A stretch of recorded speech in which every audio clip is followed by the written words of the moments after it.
Dear students, welcome to త్రిమేధ.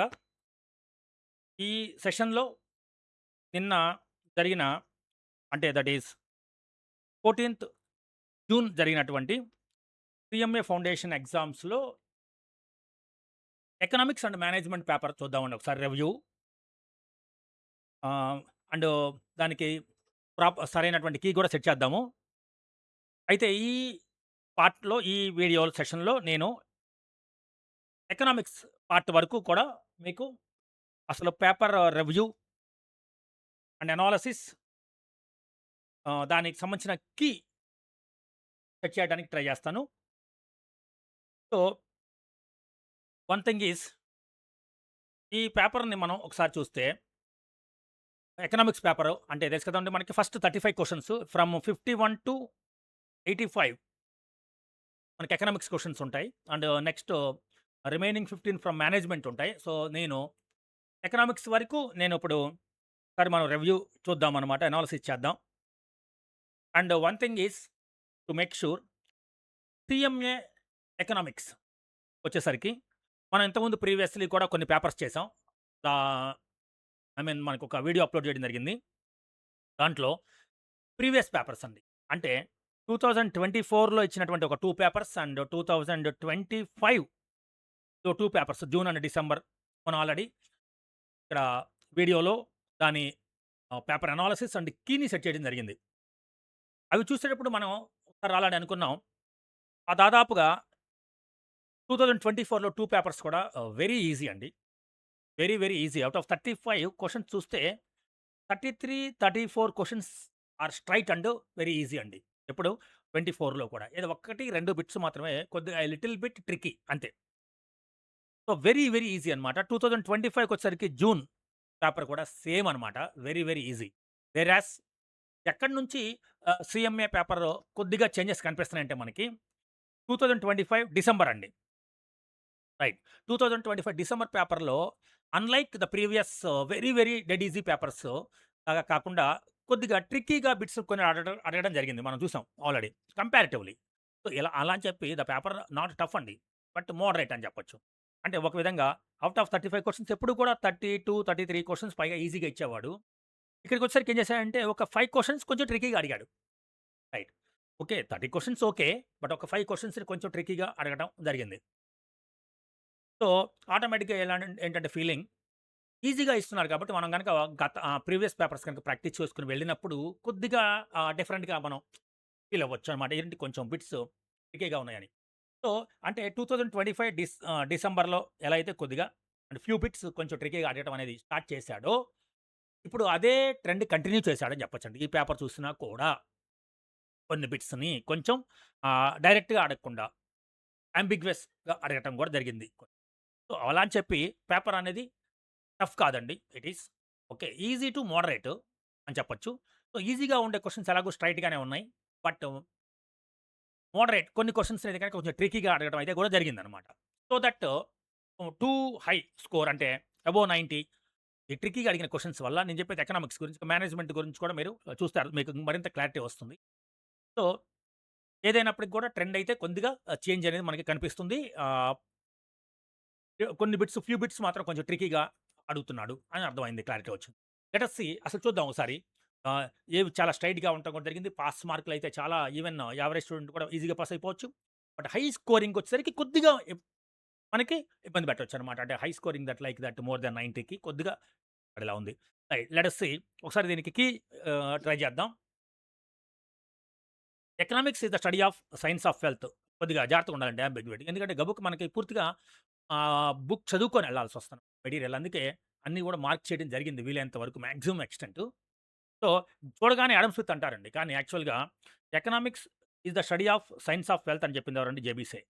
Right answer అండి. Economics is a science which is అవునా కదా! Which deals with wealth అంటే గనక Adam Smith which deals with అని మనకు కనిపించాలి ఫ్రేజ్. అలా కాకుండా economics is the study of science of health అంటే గనక అది జేబీ నే కరెక్ట్ అవుతుందనమాట. Right. So, which one of the following is not true in case of the Robbins definition అన్నాడండి. రాబిన్స్ డెఫినిషన్ సంబంధించి ఏది ట్రూ కాదు అన్నప్పుడు ఉన్నాయి కదా! So, limited wants, unlimited wants, కరెక్టే. Unlimited limited resources. స్కేర్సిటీ అక్కడే గదా! అసలు డెఫినిషన్ అంటేనే కాబట్టి, సో, దీనికి రాబిన్స్ డెఫినిషన్‌కి సంబంధం లేదు అని చెప్పొచ్చండి. Which one of the following points does not support economics is a positive science?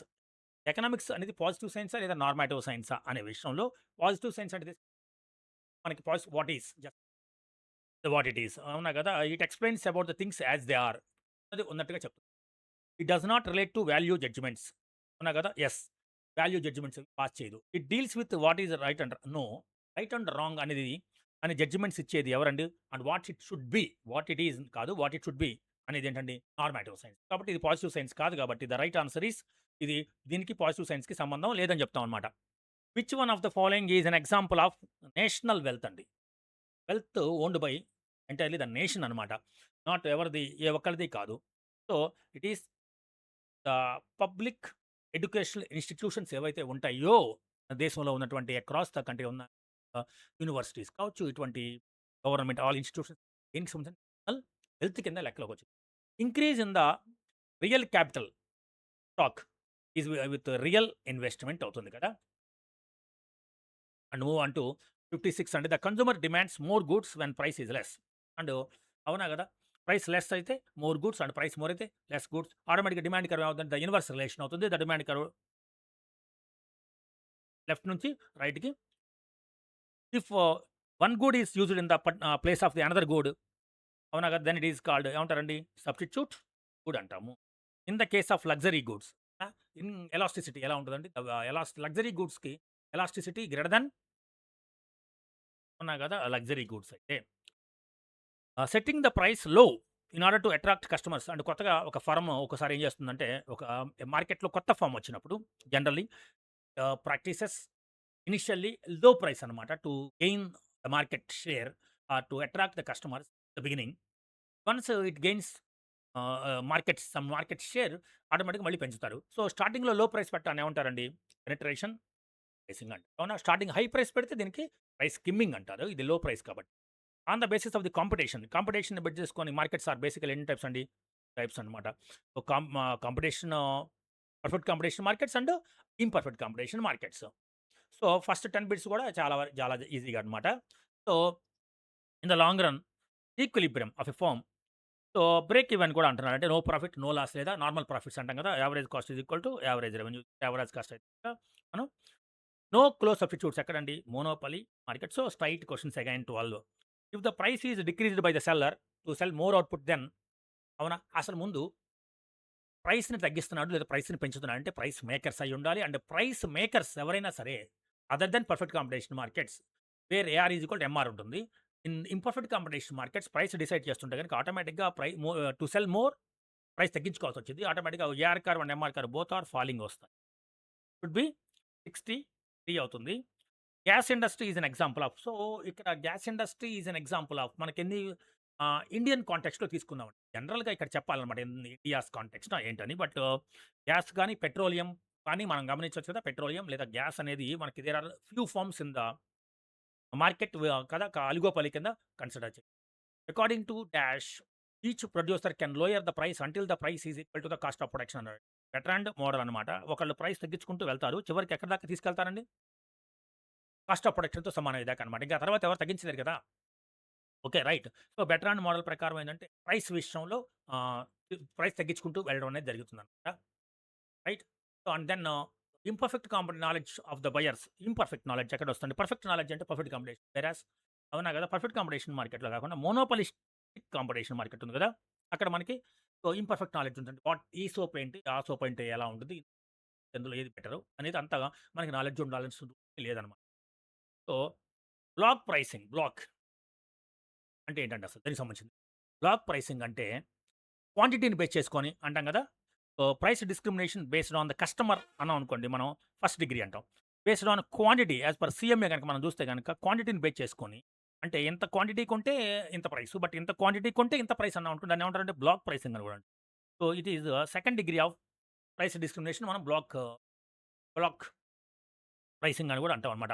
Average selling cost curve is monopolistic competition. జనరల్‌గా it's not a common question at all. Not at all a common question. Average selling cost curve.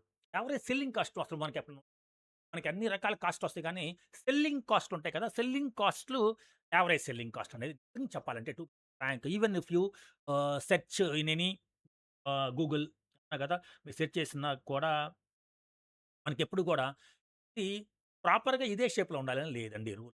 Selling కాస్ట్‌లనేవి fixed cost తెలుసు కదా! ఎప్పుడు ఫిక్స్డ్‌గా ఉంటుంది. అప్పుడు ఆటోమేటిక్‌గా average fixed cost short రన్‌లో పడిపోతూ ఉంటుంది. అవునా గదా! యావరేజ్ కాస్ట్ తగ్గుతూ ఉంటుంది. యూ షేప్‌లోకొచ్చింది. ఇలాంటి మనకి ఇవన్నీ కూడా అండి in any market or any ఫర్మ్‌కి అది షూర్ అనమాట అవన్నీ కూడా. కానీ యావరేజ్ సెల్లింగ్ కాస్ట్ అండి. సెల్లింగ్ కాస్ట్‌లు పెట్టాలనే రూల్ ఉందండి. ఏదైనా ఒక ఫర్మ్ పెట్టొచ్చు, పెట్టకపోవచ్చు. ఉన్నాయి కదా! పెంచొచ్చు, తగ్గించొచ్చు. సెల్లింగ్ కాస్ట్‌లని. కాబట్టి జనరల్‌గా అండి ఇది not common question. So, average selling cost curve అందరికి ఇలాగే ఉండాలని రూల్ ఏమీ లేదండి అసలు. ఒక ఫర్మ్‌కి డిఫరెంట్. బట్ యాస్ పర్ మనకి సీఎంఏ దాని ప్రకారం గనక చూస్తే ఇట్ ఈస్ ఇంక యూ షేప్డ్ అనే చెప్పాలనమాట. ఓకేనా? యాస్ పర్ సీఎంఏ మెటీరియల్ కోసం వెళ్ళాలి తప్ప జనరల్‌గా అయితే గనక యావరేజ్ సెల్లింగ్ కాస్ట్ కర్వ్ ఇలా ఉంటుందనేది బట్ సీఎంఏ ప్రకారం అయితే next the subject matter of economics includes dash types of distribution also an ambiguous question అనమాట. ఇక్కడ డిస్ట్రిబ్యూషన్ అనేది మాట లేకపోతే the subject matter of economics 4 అండి. Production, consumption, exchange and distribution కిందకొస్తుంది. రైట్? మనకి subject matter as per CMA material మనకి 4గా డివైడ్ 4గా డివైడ్ చేస్తుంటాము. బట్ ఇక్కడ మనం వి కెన్ సీ దట్ ఇక్కడ డిస్ట్రిబ్యూషన్ అనే మాట ఎప్పుడైతే వాడాడో కొంచెం ఆటోమేటిక్ మనకి 2 టైప్స్ ఆఫ్ డిస్ట్రిబ్యూషన్ కనిపిస్తాయండి. As per again CMA material based on CMA material మనకి micro distribution and macro distribution కాబట్టి 2 మేబీ బోర్డ్ మెటీరియల్ అంటే మెయిన్ సీఎంఏ వాళ్ళ దృష్టిలో మరి ఇక్కడ డిస్ట్రిబ్యూషన్ అనే మాట ప్రకారం అయితే 2 అండి. సబ్జెక్ట్ మ్యాటర్ అయితే గనక 4 అనమాట. So, according to gold coin is N example of అండి. గోల్డ్ కాయిన్ అండి. కాయిన్ పేరులోనే ఉంది కదా! గోల్డ్ కాయిన్ అనేది ఏమవుతుందండి? It is the commodity money అండి. కాయిన్స్ కానీ ఏదైనా మెటీరియల్ లేదా ఒక మెటల్ వాడితే గనుక దాన్ని ఏమంటారు? మనకి కమోడిటీ మనీ అంటారనమాట. రైట్. అవునా కదా! So, come back. అలా కాకుండా ఇంట్రిన్సిక్ వాల్యూ తక్కువ ఉంటుందనమాట. Government legal money. గవర్నమెంట్ చేసే కరెన్సీ ఫియట్ మనీ అవుతుంది. ఫిడ్యూషరీ అంటేనేమో ట్రస్ట్. అంటే చెక్. వాడి మీద ట్రస్ట్ ఉంటేనే యాక్సెప్ట్ చేస్తారు. అది ఫిడ్యూషరీ. ఓకేనా? సో కమర్షియల్ బ్యాంక్స్ మనీని క్రియేట్ చేస్తాయి కదా! అదే అవుతుంది. కాబట్టి ఇది ఖచ్చితంగా మనకి కమోడిటీ మనీ అవుతుంది. Which one of the following components of money supply includes term deposits. Term deposits అసలు ఎం1లో నారో మనీలో రావండి. ఎం2, ఎం3లో వస్తాయి. టర్మ్ డిపాజిట్స్ అంటే ఫిక్స్డ్ లేదంటే ఒక స్పెసిఫిక్ టైమ్ డిపాజిట్స్ 1 ఇయర్ లోపు మెచ్యూర్ అన్నీ కూడా ఎం2లోకి వస్తాయండి. కానీ 1 ఇయర్ అబోవ్ అన్నాడు కదా! 1 ఇయర్ అబోవ్ అంటే గనక it is in broad money ఎం3లోకి వచ్చేస్తాయి. 1 ఇయర్ అబోవ్ కాబట్టి. And 72 Gresham's law very straight question. Bad money drives out good money out of circulation. 72 next which of the following assumptions does not characterize which one of the following assumptions does not Fisher's ఈక్వేషన్‌కి సంబంధం లేనిదంటే గనక మీరు ఒకటి చూడండి అసలు ఏమండి ఇక్కడ the theory assumes money demand is for speculative purpose only అనేది అసలు సంబంధం ఉందా? స్పెక్యులేటివ్ ఎవరండి? J M Keynes. అవునా కదా! కాబట్టి దీనికి ఫిషర్స్ ఈక్వేషన్‌కి సంబంధం లేదు. మిగతా 3 కూడా ఫిషర్ ప్రకారం కరెక్ట్ అవుతాయి కాబట్టి. The primary causes of the inflation. Primary cause. Primary cause 2 రకాలు ఇన్‌ఫ్లేషన్‌కి. అండ్ దెన్ అగైన్ మళ్ళీ ఉంటాయి. ప్రైమరీ ఏంటండి? Demand pull and cost. So, money supply బాగా పెరిగిందనుకోండి డిమాండ్ పుల్ వచ్చి. Primary cause of inflation are 2 types అండి. Demand pull and cost push. Next 75కి వెళ్దామండి. Which one of the following causes does not characterize cost push inflation. And ఇందులో ఏదో దేనివల్ల ఇప్పుడే మనం అనుకున్నది కాస్ట్ పుష్ ఇన్‌ఫ్లేషన్‌కి కారణం కాదు. ఇండైరెక్ట్ టాక్సెస్ పెరిగినా ఆటోమేటిక్‌గా కాస్ట్ ఆఫ్ ప్రొడక్షన్ పెరిగినట్టు లెక్కండి. ప్రైస్ పెంచాల్సొస్తుంది. వేజ్ పెరిగినా అంతే. ఇంపోర్ట్స్ పెరిగినా కూడా మనకి కాస్ట్ పెరుగుతుంది. ఆటోమేటిక్‌గా ఇంపోర్ట్ ప్రైస్ పెరుగుతుంది. కానీ డెఫిసిట్ ఫైనాన్సింగ్ వల్ల మనీ సప్లై పెరుగుతుంది. ఆటోమేటిక్‌గా దేశంలో మనీ సప్లై పెరిగితే వచ్చేది demand full inflation. Deficit financing వల్ల అయితే రాదండి. కాబట్టి కాస్ట్ పుష్ ఇన్‌ఫ్లేషన్ కారణం అది కాదనమాట. ఈ 3 కాస్ట్ పుష్. సో, ఈ answer is equal to deficit financing అవుతుంది. Contingent functions money measure of value, store of value, transfer of money ఇవన్నీ కూడా జనరల్‌గా మనకి కాంటింజెన్సీ కాదు. అన్ని ప్రైమరీ, సెకండరీకి వస్తాయి. Contingency on the basis of the credit. కదా! మనీ క్రెడిట్ క్రియేషన్ కూడా బేస్ అవుతుంది కాబట్టి ఇది మాత్రం సో, రిమైనింగ్ ఇది. So, the term deposits are also known as term deposits ఆటోమేటిక్‌గా కదా! Easy question again. And 78 which one of the following is included in the principle of solvency. Which one of the అంటే banking ఇప్పుడు banking మనకి commercial bank functions అడుగుతూ ఉండేవాళ్ళు. లేకపోతే ఈసారి పేపర్‌లో రేర్ ఏంటంటే అసలు మానిటరీ పాలిసీకి సంబంధించిన questions RB reserve bank of India central బ్యాంక్‌కి సంబంధించిన క్వెషన్స్ అడగలేదండి.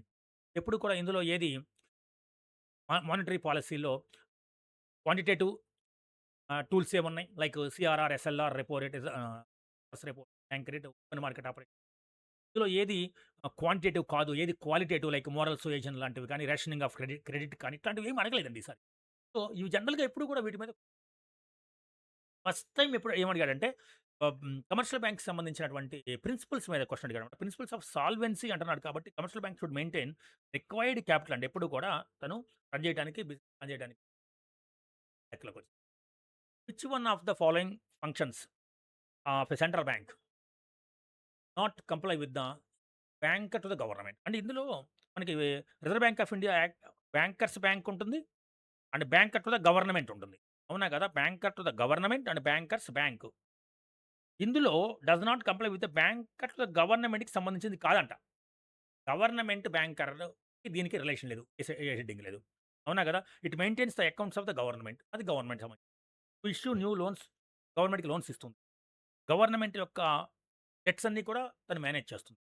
ఇయన్నీ ఓకే. గవర్నమెంట్‌కి బ్యాంకర్ టు ద గవర్నమెంట్‌గా చేయాల్సిన పనులు. మరి ఈ సీఆర్ఆర్‌లో, ఎస్ఎల్ఆర్‌లో ఏంటండి ఇవన్నీ మెయింటైన్ చేయటం? ఈ బ్యాంకులకి సంబంధించిన కమర్షియల్ బ్యాంక్స్‌లో బ్యాంకర్స్ బ్యాంక్‌గా అది. సో, బ్యాంకర్ గవర్నమెంట్‌గా కాదు కాబట్టి ఇది ఆన్సర్ డి అవుతుంది. అండ్ 80 స్ట్రెయిట్ క్వెషన్ అండి. ఈజీ. సో, ఐఎఫ్‌సిఐ 1948 ఇంక చెప్పాల్సిన 81 స్విఫ్ట్ అండి. మనకి ఆల్రెడీ మనం గుర్తుపెట్టుకుంటాం. సో, ఐడియా ఉంది కదా! సొసైటీ ఫర్ వస్తుందా world wide international financial telecommunications. ఇనది it secure messaging network to the financial institutions world wide అండి. ద ఎక్స్‌టర్నల్ ఎన్విరాన్మెంట్ ఎన్ని టైప్స్ అండి? 2 micro environment and macro environment. 2 types 82. Strategic decision on outsourcing depends on కొంచెం tricky questions అన్నమాట. One of the tricky questions. Few ఉన్నాయి. మనం గతంలో కూడా చూసాం. అండ్ కొన్ని స్ట్రెయిట్ ఉన్నాయి. స్ట్రాటజిక్ డెసిషన్ ఔట్‌సోర్సింగ్ బయట నుంచి మనం తీసుకుందామా ఏదైనా వర్క్‌ని అనేది దేని కిందకొస్తుంది? బయట నుంచి రావడం అంటే సప్లయర్స్ ఎన్విరాన్మెంట్ కింద మనం కన్సిడర్ రైట్ వన్ కొంచెం ఆలోచించాలి. Student the ethical standards and state of the society. So, ethics, culture ఇవన్నీ సొసైటీ ఎప్పుడొస్తాయండి? సోషియో కల్చరల్ ఎన్విరాన్మెంట్ కిందకొస్తాయి. అవునా కదా! సో, అగైన్ ఇది కూడా ఒక ఈజీ క్వెషన్ గాని మనం which and again PESTLE stands for. అవునా కదా! So, political, economic, socio cultural లేదా social, technical, logical, environmental and legal. Again one more right question అనమాట. సో, మనం ఎంటైర్ ఒకసారి పేపర్ గమనిస్తే ఫ్యూ క్వెషన్స్ మాత్రమేనండి. 4 లేదా 5 క్వెషన్స్ వరకు కొంచెం ట్రిక్కీగా జరిగిందనమాట. అంటే అట్ స్టూడెంట్ లెవెల్. ఓకేనా? స్టూడెంట్ లెవెల్‌కైతే కనుక నాట్ కామన్ క్వెషన్స్ ఇలాంటివి ఎన్ని కనిపించాయండి? ఒక 4 ఆర్ 5 కనిపించినాయి కాబట్టి 30 క్వెషన్స్ నిజానికి సో, ఈజీగానే ఉండొచ్చండి. ఈజీగా in my opinion, my review on this paper finally economics regarding economics is 25 easy అండి. 5 average and 5 tricky. Right? So, high scoring మాత్రమే. సో, నాకు మేనేజ్మెంట్ గురించి తెలీదు. High scoring maybe 90. So, expect చేసేటప్పుడు కొంచెం ఇబ్బంది అనిపించొచ్చండి. బట్ మేనేజ్మెంట్ మీద డిపెండ్ అవుతుంది కాబట్టి.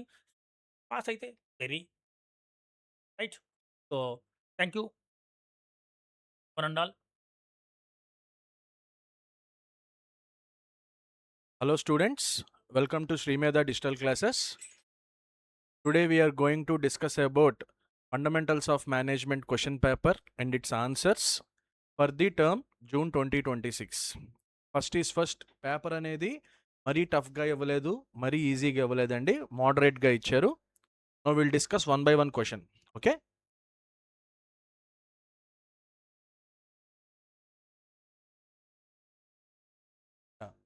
Question number 86. According to whom, that is dash, management is defined as the process by which cooperative group directs action towards the common goals. ఓకేనా? So ఎవరు చెప్పారు ఈ మాట? Management is the process by which cooperative group directs action towards the common goals. Common goals వైపు people మొత్తాన్ని కోఆపరేట్గా తీసుకెళ్లేదే management అని చెప్పింది ఎవరు సార్ అంటే it is C Massie. So answer is C Massie అండి. Okay, next. Question number 87. Which one of the following does not characterize the management as a science? So ఇప్పుడు ఇక్కడ ఉన్న వాటిల్లో ఇక్కడ ఇచ్చిన 4 ఆప్షన్స్‌లో ఏది మేనేజ్మెంట్ యాజ్ ఎ సైన్స్ కాదు. So we have to find out the odd one out which is not the feature of management as science. First one చూడండమ్మా, యూనివర్సల్లీ యాక్సెప్టెడ్ ప్రిన్సిపల్స్. ఇదేంటండి ఇది మేనేజ్మెంట్ యాజ్ ఎ సైన్స్‌లో భాగమే. ఎందుకని? ప్రతి science కూడా మీరు ప్రపంచంలో ఎక్కడికెళ్ళినా అది యూనివర్సల్లీ యాక్సెప్టబుల్‌గానే ఉండాలి. దీనికి మనం తీసుకున్న ఎగ్జాంపుల్ ఏంటి? Sun rises in the east, sets in the west. ఇది ఎక్కడికెళ్ళినా అంతే. అది సైన్స్. నెక్స్ట్ సో ఇది కాదు. Next one experimentation and observation. అసలు ఒక దాన్ని మనం సైన్స్ అని ఎప్పుడు అంటాము? దాన్ని ఎప్పుడైతే మనం రకరకాల చోట్ల ఎక్స్పెరిమెంట్ చేసి రకరకాల అబ్జర్వేషన్స్ అన్నీ చేశాక మనకు ఒక కామన్ ఆన్సర్ వస్తుంది, అప్పుడు దాన్ని మనం సైన్స్ అంటాం. సో ఇది కూడా కాదు. Test of validity. So test of validity అంటే మీనింగ్ ఏంటండి? అసలు టెస్ట్ ఆఫ్ వ్యాలిడిటీ అంటే దాన్ని మనం ఎక్కడ టెస్ట్ చేసినా, ఎలా టెస్ట్ చేసినా ఒకే వ్యాలిడ్ ఆన్సర్ వస్తుంది. ఓకే, అది. ఇప్పుడు సపోజ్ H2O అన్నాం అనుకోండి, దాన్ని మీరు ఎక్కడ టెస్ట్ చేసినా దాంట్లో 2 molecules of hydrogen, 1 molecule of oxygen ఉంటుంది. మీకు ఎప్పుడు అదే వ్యాలిడ్ ఆన్సర్ వస్తుంది. సో ఇది కూడా కాదు. No coming to option number B, practical knowledge. Practical knowledge అనేది మేనేజ్మెంట్ యాజ్ ఏ ఆర్ట్లో వస్తుందండి. బికాస్ మనకి ఆర్ట్ అనే దానికి దేనికైనా సరే నేర్చుకుంటే కాదు, దాంట్లో మీకు ప్రాక్టికల్ నాలెడ్జ్ ఉండాలి. సింగింగ్ అవ్వచ్చు, డాన్సింగ్ అవ్వచ్చు, ఏదైనా అవ్వచ్చు. సో మనకి క్వశ్చన్ నెంబర్ 87కి ఆన్సర్ ఏంటండి? B, practical knowledge. తర్వాత సి. నెక్స్ట్ క్వశ్చన్ నెంబర్ 8 వచ్చేసి చూడండి అమ్మా, agency cost were proposed by.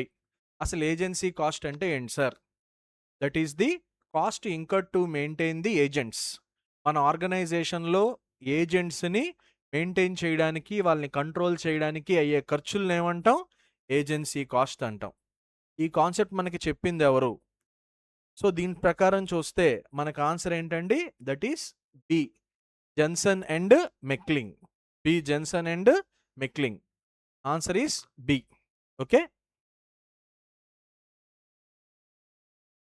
Next question number 89. There can be no leadership without. అసలు లీడర్షిప్ అనేది కింద ఇచ్చిన 4 ఆప్షన్స్లో ఏది లేకపోతే లేదు. ఓకే. ఏ, మేనేజర్స్ కాదండి. అసలు యాక్చువల్గా లీడర్ అన్నా మేనేజర్ అన్నా ఒకటే. B, subordinates. C, followers. D, superiors. యాక్చువల్గా సుపీరియర్స్, మేనేజర్స్ రెండు ఒకటేనండి. కరెక్ట్గా మనం లాజికల్గా ఆలోచిస్తే దీనికి ఫాలోవర్స్ కరెక్ట్ ఆన్సరే, సబార్డినేట్స్ కరెక్ట్ ఆన్సరే. కాకపోతే వాడు గనక క్వశ్చన్లో సుపీరియర్ అన్న పదం వాడితే మనం సబార్డినేట్స్ తీసుకునేవాళ్ళం. కానీ వాడు ఇక్కడ ఏ పదం వాడాడు? లీడర్. లీడర్ కింద ఉండే వాళ్ళకి యాప్ట్ వర్డ్ ఏంటి? Followers. So answer is C, followers. That is question number 89 answer. That is C, followers. Next one, question number 90. Which one of the following represents performance monitoring? So అసలు performance మానిటరింగ్ని ఏది represent చేస్తుంది? ఒక్కోటిగా చూద్దామండి. అసలు మనకి performance monitoring అంటే meaning ఏంటండి? ఏదైతే సబార్డినేట్స్ కానీ మన కింద పనిచేసే ఎంప్లాయీస్ కానీ ఏదైతే పర్ఫార్మెన్స్ చేస్తున్నారో, యాక్టివిటీ చేస్తున్నారో అది వాళ్ళు ఎంత బాగా చేస్తున్నారు, ఆ చెకింగ్ని, ఆ మానిటరింగ్ని ఏమంటాం? Performance monitoring.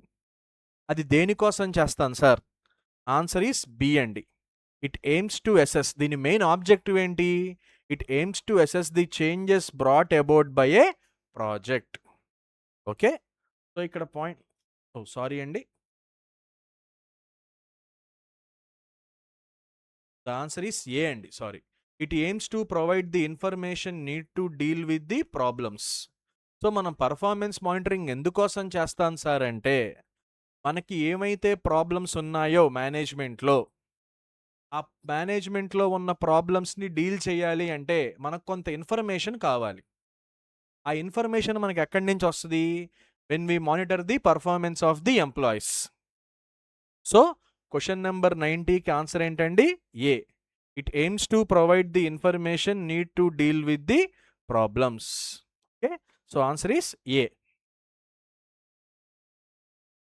Moving on to question number 91. Who observed that control is a process that guides activity towards the predetermined goal? So ఎవరు చెప్పారు మనకి కంట్రోల్ అనేది ఒక ప్రాసెస్? ఏం చేస్తుంది సార్ ఆ ప్రాసెస్లో మనం? It's an activity that guides toward the predetermined goal. So already మనం ఏదైతే గోల్ మనం సెట్ చేసుకున్నామో అదే దారిలో వెళ్ళడానికి గైడ్ చేసే ప్రాసెసే కంట్రోల్. ఎవరిని గైడ్ చేస్తుంది? ఎంప్లాయీస్ని. ఓకే, ఏ దారిలో గైడ్ చేస్తుంది? మనం ఏమైతే గోల్ సెట్ చేసుకున్నామో ఆ దారిలో వెళ్ళడానికి గైడ్ చేస్తుంది. ఇంతకీ మనకి ఇది చెప్పిన వాళ్ళు ఎవరు? That is B. That is answer is D, Newman and Summer. Answer ఏంటండి దీనికి? D, Newman and Summer. Coming to question number 92. Uncertainty is the planning arises due to. So మనకి ఎంత బాగా ప్లాన్ చేసుకున్నా మనకంటూ కొన్ని అన్సర్టనిటీస్ ఉంటాయి. దానికి ఏముంటాయి సార్ కారణాలు? ఓకే, యాటిట్యూడ్స్ ఆఫ్ మేనేజ్మెంట్ కాదండి, ఇది ఆల్రెడీ మనకు అర్థమైపోద్ది ముందే. ల్యాక్ ఆఫ్ స్పెసిఫిక్ యాక్టివిటీస్, ఇది కూడా ఎంప్లాయీస్ చేసే మిస్టేక్స్ వల్లే. దీన్ని కూడా మనం ముందే చెప్పచ్చు, కనుక్కోవచ్చు. Lack of training for the managers. So దీనికి మన ఆన్సర్కి సంబంధం లేదండి. సో ఆన్సర్ ఏంటండి? B, sudden changes in the environment. ఒక్కోసారి మనం ఎంత బాగా ప్లాన్ చేసినా, ఎంత మంచిగా డీల్ చేసినా, ఒక్కోసారి బిజినెస్ అట్మాస్ఫియర్లో, వర్కింగ్ ఎన్విరాన్మెంట్లో కొన్ని అనుకోని చేంజెస్ జరుగుతాయి. ఇప్పుడు చూడండి, రీసెంట్గా మనం బిజినెస్ చేస్తున్నాం, గోల్డ్ బిజినెస్ చేస్తున్నాం అనుకోండి. సడన్గా వార్ వచ్చింది, అమాంతం గోల్డ్ ప్రైస్ పెరిగిపోద్ది. ఇంకేదో ఇష్యూ వచ్చింది, అమాంతం గోల్డ్ ప్రైస్ తగ్గిపోద్ది. సో అలాంటి కొన్ని ఉంటాయండి బిజినెస్లో, మనం కొన్ని కంట్రోల్ చేయలేని కొన్ని ఉంటాయి. న్యాచురల్ కెలామిటీస్, ఎర్త్ క్వేక్స్, ఇలాంటివన్నీ. సో క్వశ్చన్ నెంబర్ 92కి ఆన్సర్ ఏంటండి? Sudden changes in the environment, B.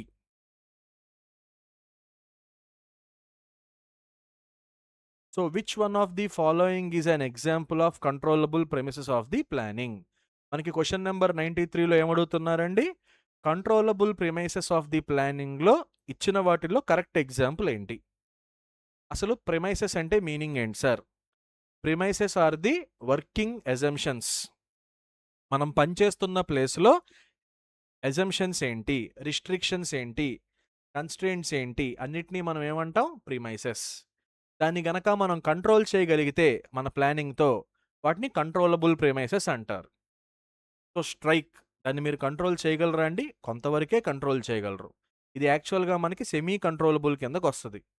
Labour turnover, employees రావడం వెళ్ళడం, ఇది కొంతవరకే సెమీ కంట్రోలబుల్. ఇన్నోవేషన్స్, కొత్త కొత్త అప్డేట్స్, డెవలప్మెంట్స్, ఇది అసలు మన చేతిలోనే ఉండదు, ఇది అన్కంట్రోలబుల్. సో మన చేతిలో ఉండేది, మనం కంట్రోల్ చేయగలిగింది ఏంటిది? Credit policies. So answer is C. Credit policy అంటే మీనింగ్ ఏంటి సార్? వెరీ సింపుల్ అండి. క్రెడిట్ పాలసీ అంటే మీనింగ్ ఏంటి మనకి?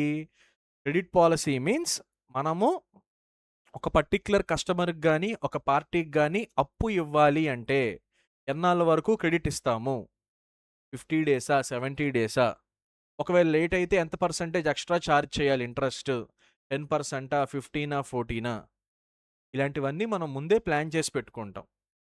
ఇదన్నీ మనం ముందే ప్లాన్ చేసి పెట్టుకుంటాం కాబట్టి ఫ్యూచర్లో గొడవ ఉండదు కస్టమర్స్తో. దీన్నే మనం ఏమంటాం? Credit policies. So question number 93కి ఆన్సర్ ఏంటండి? C, credit policies.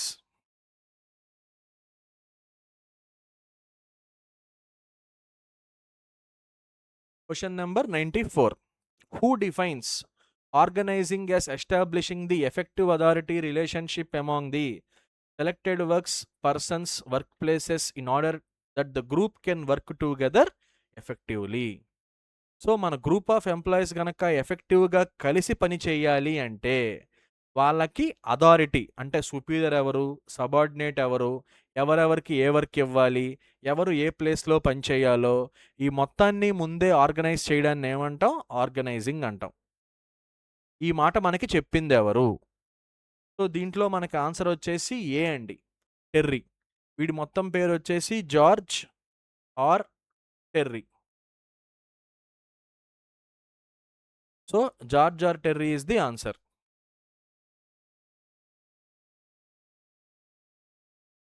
Question number 95. Which one of the following components does not characterize the leadership function in the management process? So question number 95లో మన ఏమడుగుతున్నారు, ఇక్కడిచ్చిన ఏ ఫీచర్స్ ఆర్ ఇక్కడిచ్చిన ఏ components లీడర్షిప్లోని భాగం కాదు, ఫంక్షనింగ్ ఆఫ్ లీడర్షిప్లో భాగం కాదు. చూద్దామండి. మోటివేటింగ్ ఎంప్లాయీస్, అసలు ఎంప్లాయీస్ని మోటివేట్ చేసేది ఎవరండి, లీడర్. సో ఇది మనకి ఆన్సర్ అవ్వదు. ఇన్ఫ్లుయెన్సింగ్ ది ఎంప్లాయీస్, లీడర్ అనేవాడు ఎప్పుడు ఇన్ఫ్లుయెన్స్ చేస్తాడు ఎంప్లాయీస్ని. సో ఇది కూడా ఆన్సర్ కాదు. నెక్స్ట్, ఫార్మింగ్ ఎఫెక్టివ్ గ్రూప్స్, అసలు లీడర్ అనేవాడే వాళ్ళ సిమిలారిటీ ఆఫ్ వర్క్ బట్టి వాళ్ళని గ్రూప్గా డివైడ్ చేస్తాడు. సో ఇది కూడా ఆన్సర్ కాదు. ఇక్కడ పాయింట్ ఏంటంటే improving the moral character of the employees, employee అనేవాడి క్యారెక్టర్ని మోరల్స్ని డెవలప్ చేయడం. ఇక్కడ యాక్చువల్గా ఈ మూడు డైరెక్ట్గా లీడర్ చేసే పని. బట్ ఆప్షన్ బి అనేది ఏదైతే ఉందో అది లీడర్షిప్ ఫంక్షన్ కాదు. Because this is a personal thing. ఇది పర్సనల్గా లీడర్ పర్సనల్ కెపాసిటీలో చేస్తాడేమో కానీ అఫీషియల్గా వాడు చేయాల్సిన పని అయితే కాదు. ఓకే, సో మనకి ఇప్పుడు క్వశ్చన్ నెంబర్ 95కి ఆన్సర్ ఏంటంటే B. Improving the moral character of the employees is not the feature of leadership function. So 95కి ఆన్సర్ ఏంటి, B.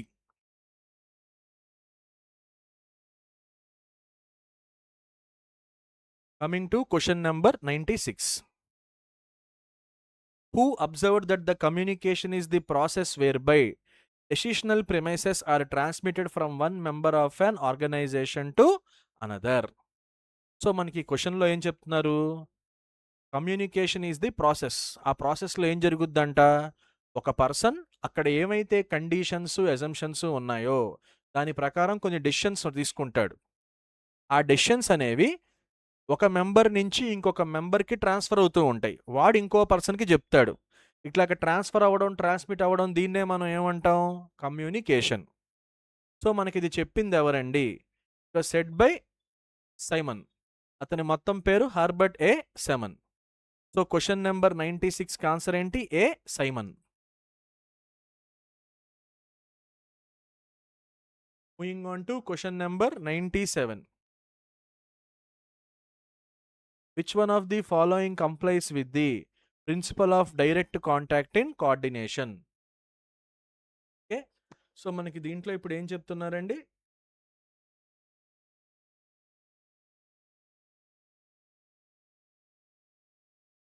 So principle of direct contact అనేది ఏంటి, కోఆర్డినేషన్లో ఏంటి, it must start during the planning stage. కాదు, wrong answer. It helps to avoid the misunderstandings. So this is the right answer అండి. Okay, so principle of direct contact అంటే meaning ఏంటి, అసలు మనకి ఇక్కడ ఎవరైతే సుపీరియర్ ఉంటారో వాడే డైరెక్ట్గా వాళ్ళ సబార్డినేట్స్తో డైరెక్ట్ కాంటాక్ట్లో ఉండి కోఆర్డినేషన్ ప్రాసెస్ గురించి చర్చిస్తే ఎటువంటి గొడవలు రావు, ఎటువంటి మిస్అండర్స్టాండింగ్స్ ఉండవు. సో డైరెక్ట్గా సబార్డినేట్స్తో వాడే టచ్లో ఉండి కోఆర్డినేషన్ గురించి మాట్లాడితే వర్క్ ఈజీ అవుద్ది. ఎందుకని, so that we can avoid misunderstandings. దీన్నే మనం ఏమంటాం, principle of direct contact. So question number 97కి ఆన్సర్ ఏంటండి, C. Option C, it helps to avoid the misunderstandings. Question number 98. How many success factors are needed to have the strong collaboration skills? So మనకి collaboration skills develop అవ్వాలంటే ఎన్ని success factors కావాలి, A 5, B 6, C 7, D 8. Answer వచ్చేసి this D 8 అండి. ఏంటి sir 8? So first one వచ్చేసి signature relationship practice, second one executive role models, third one gift culture, fourth one training and relationship skills, fifth one sense of community feeling, sixth one ambidextrous leaders, 7th one, heritage relationships. 8th one, role of clarity and task ambiguity. So మొత్తం మనకి 8 ఉన్నాయండి. So 8 are the success factors. So question number 98కి answer ఏంటండి? D. Question number 99. Adjustment of performance is concerned with. అసలు ఈ sentence meaning ఏంటి sir? మనం work చేస్తున్నప్పుడే, పర్ఫార్మెన్స్ చేస్తున్నప్పుడే దాన్ని మనం కంట్రోల్ చేసుకోగలం, అడ్జస్ట్మెంట్ చేసుకోగలం. దాన్ని అడ్జస్ట్మెంట్ ఆఫ్ పర్ఫార్మెన్స్ అంటాం. సో ఇప్పుడు ఒకసారి చూడండి అమ్మా, మనకి ఇప్పుడు సపోజ్ కారు తోలుతూ ఉంటాం, స్టీరింగ్ కంట్రోల్ మన చేతుల్లో ఉంటుంది. ఎదురుగా మనకి రైట్ సైడ్ నుంచి ఒక వెహికల్ వస్తుంది ఫాస్ట్గా. మీరు ఏం చేస్తారు? అటు గుద్దే వరకు వెయిట్ చేస్తారా? డ్రైవింగ్ చేస్తున్నప్పుడే మీరు ఏం చేస్తారు? వాడు రైట్ నుంచి వస్తున్నారు కాబట్టి మీరు లెఫ్ట్కి కట్ చేస్తారు. సో పని చేస్తున్నప్పుడే మనం అడ్జస్ట్మెంట్ చేస్తున్నాం కాబట్టి దాన్ని అడ్జస్ట్మెంట్ ఆఫ్ పర్ఫార్మెన్స్ అంటాం. అలాంటి కంట్రోల్ ఏమంటామండి? Concurrent control or real time control, okay, or steering control. So adjustment of performance is concerned with option C, concurrent control. Coming to question number 100. Military form of the organization is associated with A. Line organization, B. Line and staff, C. Functional, D. Committee. అసలు military form of organisation అంటే meaning ఏంటి? Superior చెప్పింది subordinate విని తీరాల్సిందే, ఎటువంటి discussion ఉండదు. Okay, superior tells, subordinates follows. పైగా ఎటువంటి చేంజ్ ఉండకూడదు దాంట్లో. అది ఎక్కడ వాడతామండి? Line organisation. Because in all line organisations the decisions and instructions are framed by superiors followed by subordinates. So the correct answer for question number 100 is A, line organization. Okay, thank you students, all the best.